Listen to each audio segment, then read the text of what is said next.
Good morning, everyone. It is Paula Andrews, your innkeeper at the Weigh-In. Thank you so much for joining us this morning. A very special guest. Actually, all my guests are so incredibly remarkable and special to me, but Teresa Rose is just a little bit above.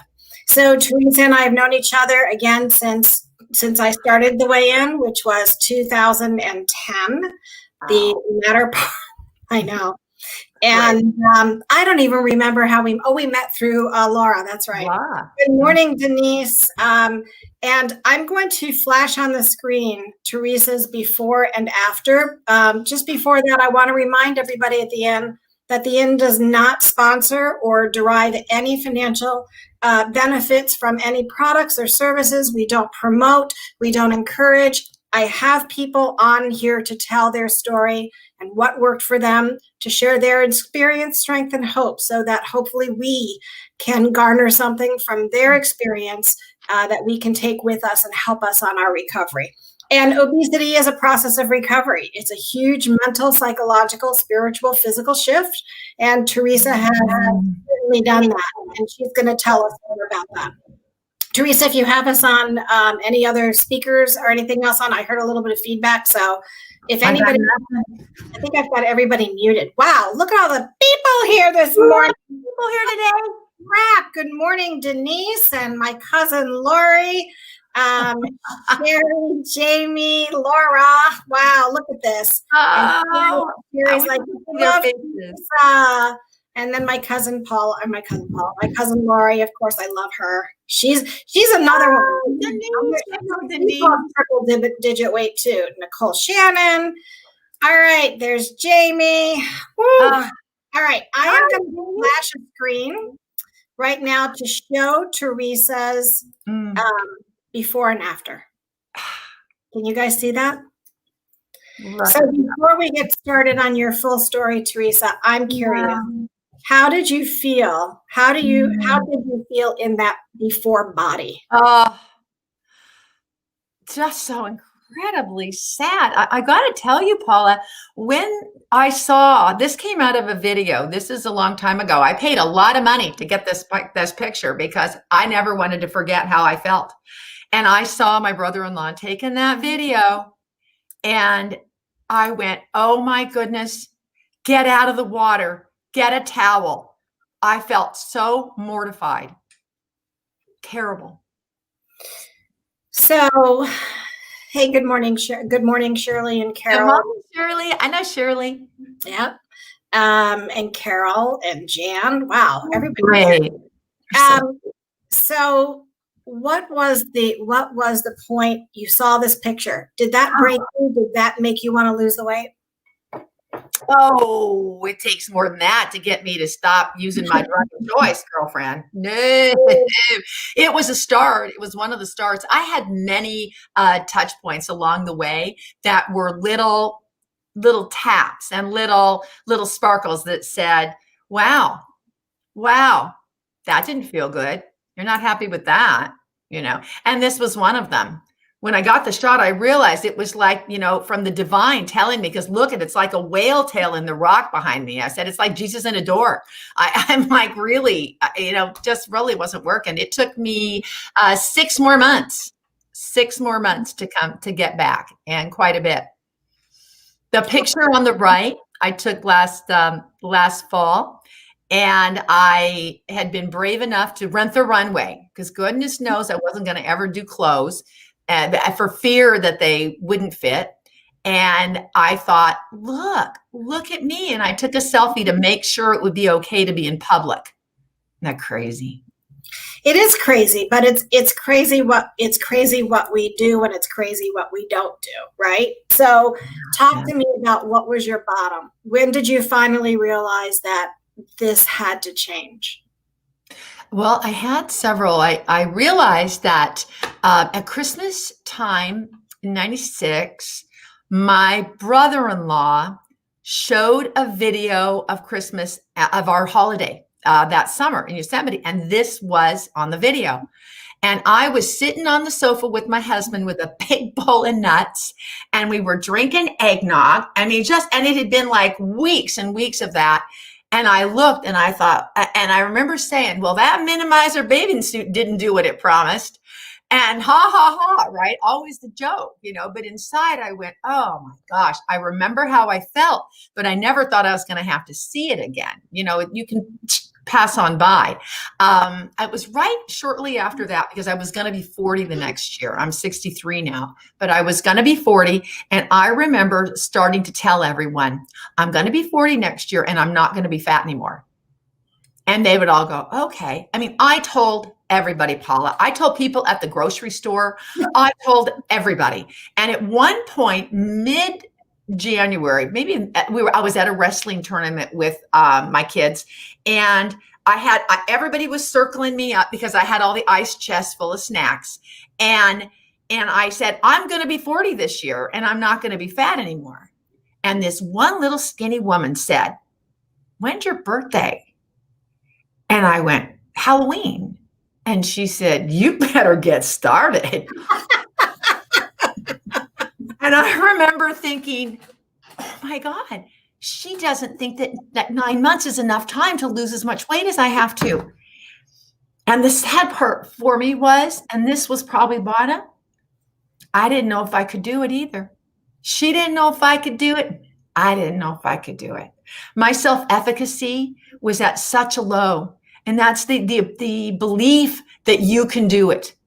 You know what? Your personal belief that you can do it is self-efficacy. And that is something to be shored up, and it was at a low. I had no proof. I had done WW. It is my way of choice. And I had done it 4 other times. I'd always lost weight. I had never gotten to goal because I would quit. And I would quit for a myriad of reasons. Always really good. And so my history said, oh, you can't do this, So I had a perpetual life from the time I began to be fat at 10 in a Sears and Roebuck a changing room where my mother was like, oh, and I remember that defining moment. From that moment on, I wasn't perfect anymore. And up until I went back to WW and I made a defining one. And I said, you know what? I can't be like this anymore. I either got to love this girl the way she is, or I got to do something different. And what I'm doing, this isn't working for me. And so I said, I will go in January. Big statement. Paula, my book is January 30th, 1997. Wow. Because I am not a liar. No. Yeah. No. And I went back and began. And you know what? I began like I always began. All or nothing. All or nothing, girl. That's my name. I don't know if anybody else ever has all or nothing. But I have super strict, super martyr. I can't have this. You go ahead. This kind of a thing. Yeah. Torture the family. Eat separate from the family. No, let me have a dry chicken breast and a boiled broccoli. You go ahead and have. What I thought was good food at the time cracks me up. You kids eat macaroni and cheese and hot dogs. You know what I mean? Like, really? Like, that's what I was feeding my kids. And it went on that way for quite a while. I don't even think that I began to cook all one meal for all of us until my oldest son kept trying to get into my healthy food. And I heard myself say to him one night at dinner, stop trying to eat the healthy food. Legit. Oh, this is other mothers in the neighborhood are trying to withhold the healthy food from their children. It's time for us to transition. It made such a difference. Oh my gosh, it was crazy stuff. I don't know. You know what? I began to embrace the idea that I knew nothing. It's amazing how much I thought I knew when I was young. I mean, I don't know anybody else, but I thought I knew everything and exactly how to do it. But I learned by saying, wow, how is that? What are they doing? The coach used to come in and they would like give like a tidbit every week. Like, and you know, I do love, and I work for WW. Everybody knows that, I'm sure. And I live it, but it's all rooted in science. And they bring in behavioral science and science sort of every week. And you see, but I would never try it on. These ideas were always great. And I would see people say like, oh, good for me. And I would be so supportive of you. Paula, I would like fall down for you. Then I'd go home and go, but I know what to do for me. I never would try it on. Like, and I began to. It was a profound change. That was a profound change for me to go in and really contemplate and think about it. And what would that look like in the real world? And how could I implement it? And what if I tried it and it didn't work? Because I'm a woman who always likes to do everything right. I'm sorry, I don't mean to be that way, but I find that I'm not alone in my journey of being with people who struggle with weight, but because we're often like the people who I see are super high functioning. I mean, these people are high. It's only this little tidbit that throws them under the bus. And I kind of, was like the superstar of stay-at-home moms. But what if I did it wrong? What if I gained? Because if I gained, then I'd have to quit. Because I didn't want to see that. That's not the point. Really, it was really such a different mindset that kind of happened with it. So ended up trying things on, meeting some really cool, groovy people, really unlikely friends, to support me. Kind of kept it myself, except for this little cliquish of group that I had. And because I had shared it with everybody else before, they were so over it. They were over it. And one day, one of the ladies said, I'm going to be here forever. She was like a long-term lifetime member ago. She said, I'm going to be here forever. And I thought, and the thought balloon popped over my head and thought, well, not me, man. I'm losing my weight as quickly as possible and getting the hell out of here. And I thought about that all week. I thought, why? I thought, oh my gosh, I need to do this forever too. This is your life. This is you living the values that you want to live. Teresa, I'm going to stop you for just a second. What you said is really profound. How many times have we gone through this and said to other people around us, I'm going to lose the weight this time. It's different this time. It's going to come off this time. And you mentioned that the people around you were over it. What did that do to you when you found what you later just referred to as your clique? You found I think there's magic to happen in this community. You tell me what changed for you when you found that clique. I was willing to ask for help and be authentic about it. I was willing, really. I had to ask my father. I'd stopped going out to lunch with my father because I couldn't figure out how to go to a restaurant yet. And so I just didn't see him, and I missed him, and I needed to include him in my bubble. Now we have shelter bubbles. We had like weight management bubbles, and you let different things in at different times. All right. And I remember saying to him, I would like to go with you, but can we go here? And will you let me order off of the appetizer menu? Because he always wanted to use a coupon. And he said, I don't care what we get. Yeah, you can have whatever you want. So we get there and I start to order off thing and he goes, what the hell? I have a coupon. and he said, why do you always torture us with all this weight loss stuff? You never do it. You never do it. You always quit. And then we all have to pay. And I stopped in the moment and I remember thinking about it. And I said, this time I'm asking you for help. He was my biggest advocate to the day he died. He would come and watch me like cook in the grocery store for WW. I mean, it was like amazing. What made the biggest difference? Continuing and belief in myself. And I think that for me, I thought about this when I was looking at it this week. I thought, what is it that I work on? I do food. We do activity, we do mindset, and we do sleep now, right? Those are like the core. And I believe that I was able to make changes and understand what to eat within a few months. You know what I mean? I got it. I found the way. a few months. It get it. didn't happen overnight. It took a few months, right? Yeah. But then I realized, like, oh, I can eat this is less than that, because I do not defy thermodynamics, the law of thermodynamics, as much as I would like to think, right? It's how many calories I take in versus how much energy I go out. In the middle is either a flat, an up, or the large sucking sound of weight loss. That's the way that game goes over time, right? Because anybody can have like a moment with salt, whatever, extras, whatever. So I figured that part out really pretty quickly. But boy, changing my mind was a whole different game. And I had shared with you before that there are levels of change that people make. And I don't know if you have them, but I literally carry this around. And when you change, there's like environment, behaviors, capabilities, beliefs, and your identities. Your identity, how you think about yourself. So I would come in, okay, there we go. So I would come in, and when I would try to diet, I would change the environment, which would change my behavior, right? And you can lose weight, and that's what I would do. I would lose weight just down there at the fundamental. But when I began to be successful is when I acknowledged my capabilities.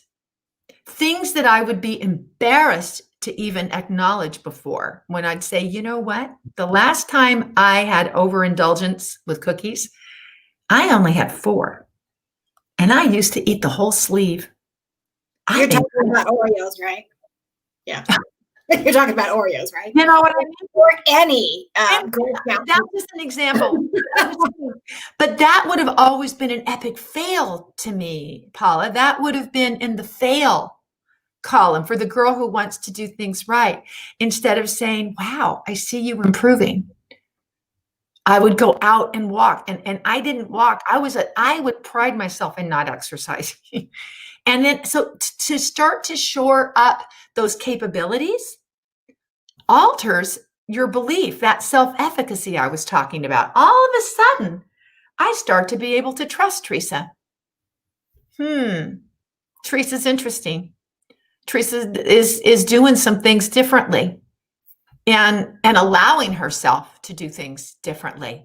All of a sudden, I hear myself tell somebody that I can't go and pick up their kid at school. This was a biggie for me. I know this sounds so silly because I needed to go for a walk. Now, who am I? I am a woman who has decided that her values, the most important thing is your values, are to be stronger and healthier. And the intention of that, how that shows up in the world, is by being somebody who can get around and takes care of themselves. And the action of that intention, that to support that intention, was me going out and walking for 20 minutes, period.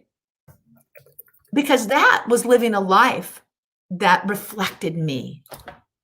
Does that make sense to anybody? I'm curious if that's how I started to change my mind, right? It just began to change my mind. I lost 45 pounds in the first, I got to goal like in July. And then by the end of the first year of having been there, I was down 60 pounds. It was too much. I looked like an Afghan dog. I couldn't eat anything. I couldn't have a life. And I kept saying, okay, this is not what I wanted either. Right? I'm like, oh no. And I was so afraid. And I was trying to change everything and everybody in our life. It was just like it was a struggle bus time for me when I got to goal, because I had to trust again that this would land. And I remember saying to my husband, do you think I have cancer? Do you think I have something? And my husband said, no, honey, you have a case of good health. Your body, you have set up a life, and your weight reflects that life. We all do. We do that all the time. We set up a life, and our life reflects that way. Our weight reflects that life. And I started to big conversations with my people, my group, whatever, my coach. and said, okay, I'm going to go ahead and gain 10 pounds. Now that's scary because my experience when I'm gaining 10 pounds is I'm gaining 10 more, So I just thought, yeah, right. But I didn't. I ended up landing at right around 50 pounds. And for 23 years, I've kept that off. What did I learn? What could I share? I thought about this week because we were talking a lot about values and intentions and actions. And I thought I'm most pleased that I have learned some structure that has allowed me to have a lot of different lives. Because I'm not 39. I don't have little kids living here. So I've had to navigate it having kids. I had to navigate it when I went back to work, which was a trick because here I was supposed to be the person helping everybody and I'm struggling because I can't spend as much time as I used to the same way. So I had to learn how to do it then. I had to learn to do it when my kids went away. That was different, right? I had to learn how to do it traveling. I'm a traveler. I love to travel. I can't use an app. I'm not counting the point. Excuse me, lady in the hut who's making me this fabulous thing. Did you put oil on that? No, you know what I mean? I'm sorry, but I had to learn how to do that. That is probably, had to learn about how to go through menopause, how to not, how to have a knee injury. And that is why I think that mindset portion, the behaviors and the food, like what did I say? WW do food, activity. Yeah, I got that. And that had to alter. As I've altered, it had to alter. And the sleep, who knew that sleep was so important? Yeah. If I could tell anybody they want to know what to do, go to bed. For the love of love, go to bed, put your phone down. Sorry, I'm so bossy. But the mindset, to work with your mindset to make sure that that is the piece that I have continued to develop. And I think that's the part that has made the biggest difference for long-term maintenance. So we had Barbara on earlier, and then we had Joni in a previous live, and all three of you seem to have the same through line, right? Really? You had this psychological, almost spiritual shift in how you looked at things, and being healthy or being a normal size weight, not having to go through, became your primary motive, right? I mean, everything, it seems like your lives were built around that, which is exactly what somebody told you. Your life is defined by the way that you've created this eating habits. It seems to me like people, I can only speak for myself. I know that when I don't have results right away, I get very frustrated. I am impatient, and I will be the first person to admit that, unless I'm teaching something to somebody. I know, shocking as it may seem. But for those of us who are impatient, who aren't going to be happy losing 0.4 a week or 0.5 a week or, whatever it is, you all three of you are talking about decades of working on this, right? And in perfecting it and changing it, given various things that happen in your life. What do you say to someone who wants that, instant gratification? Someone who just, can't get. My hand. I love that. I raised my hand. Sorry. Yeah. The first question I thought of was, if you can only control what you can control, right? Let's start there. And never was that more important right here. But how would it be for you if that wasn't the gauge you used? Oh. What if that number on the scale every week was not the whether it was good or not? What would change? How might that, I'm curious what everybody thinks. How might that change your thinking? Yeah, let's get some comments in here. We've been getting some good comments about all the way along, but I'm really curious as to hear what people think about that. What if we didn't? What if you change the gauge? What if that's not That doesn't define whether you were successful or not.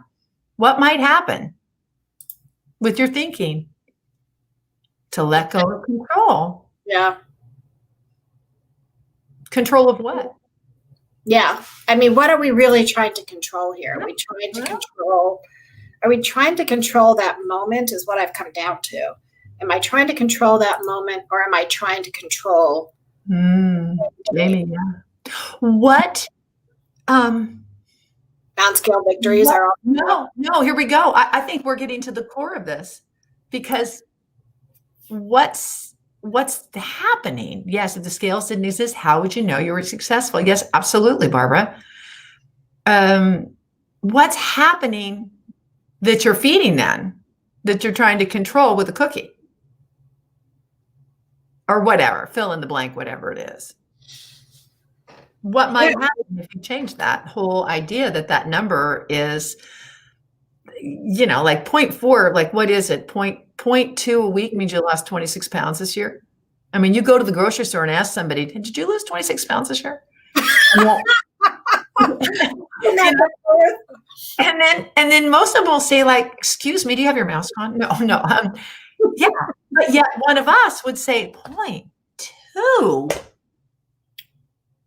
But what if we said, wow, do you know what? I bought fruits and vegetables this week, and I actually ate them. I mean, they don't go like the drawer where they like go to die or something, right? What if that was more reflective overall wellness? Who I'm in head and heart? Yes, surely. And then the scale followed. Yeah. Just food for thought. That I don't boss people around. Well, I boss everybody around, but not really. In terms of how you feel about it, you can be. I used to say this wasn't very. I don't know if it's very nice, but it doesn't have to be pretty. It's got to get done. For a lot of us, it's about our life, and it's about living the things that we value. So when you look, I'm really, really serious about thinking about what you value. Like in the next 3 months, if everybody just sat there for a second, what do I value? How do I want to show up in the world? Do I want to be a person that's healthy? Do I want to be, I want to be independent. That's a huge value for me, to be independent.